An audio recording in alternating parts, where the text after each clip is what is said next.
Salut, c'est Rebecca. Aujourd'hui, j'aimerais te donner une chose à faire pour écrire un roman qui soit passionnant. Je suis sûre que si tu écris des histoires, tu as envie que ce soit passionnant pour toi, mais tu as aussi envie de les partager avec des lecteurs. Et pour ça, il faut que ce soit des histoires qui soient palpitantes, qui les tiennent en haleine et qui les fassent avoir envie tout simplement de tourner page après page comme toi, tu as pu le vivre aussi avec des romans que tu lis.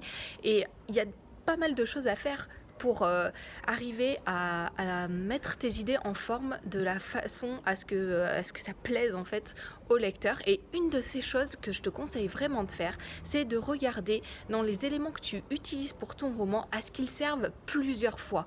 Pourquoi plusieurs fois? Parce que si le lecteur les voit une seule fois, il va très rapidement les oublier et toi tu ne vas pas pouvoir approfondir ces choses-là de façon à vraiment faire comprendre au lecteur ce que tu veux lui dire.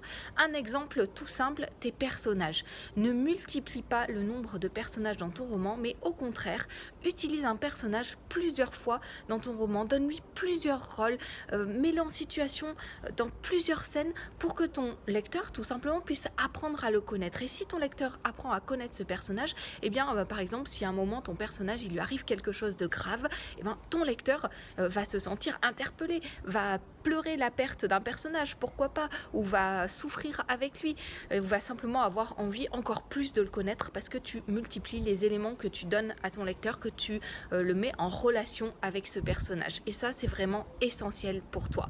Un autre exemple, hier par exemple, je réfléchissais à une de mes scènes pour mon prochain roman. Et mon héroïne passe pour effectuer un trajet dans une barque funéraire avec un personnage qui l'aide du coup à échapper à ses ennemis. Et je me suis posé cette question, je me suis dit mais tiens, cette scène est utile parce qu'il faut qu'elle s'échappe et que c'est le moyen qu'elle a choisi pour échapper à ses ennemis et que voilà, elle va pouvoir sortir de la ville sans être vue comme ça.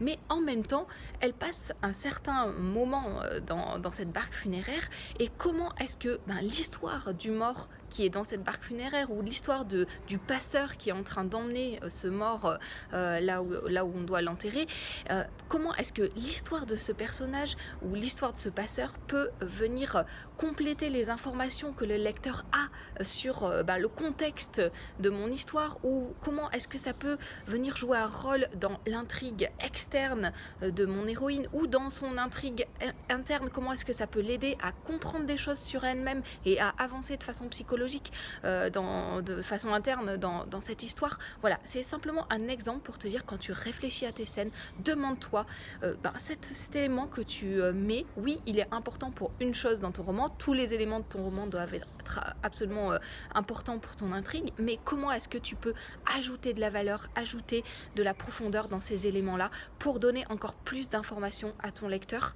sans multiplier les informations, mais justement pour approfondir les choses. Et ça va te permettre de créer un roman dans lequel ton lecteur va être immergé, un roman qui sera captivant pour lui. Donc voilà, petit conseil aujourd'hui. Pour aller plus loin et construire tes scènes de roman, tu peux télécharger la formation gratuite que j'ai créée à ce propos, où tu auras beaucoup d'informations pour t'aider à construire chacune des scènes de ton roman. Tu peux le faire en cliquant sur le lien qui s'affiche, et du coup ça te donnera de quoi cadrer ta réflexion, parce que parfois on ne sait pas dans quel sens aller, et ça va t'aider à cela. Donc n'hésite pas à la télécharger, elle est gratuite. Si tu ne l'as pas encore, prends-la et regarde ce que tu peux en faire pour t'aider à écrire des romans palpitants. Et moi je te retrouve bientôt pour d'autres conseils.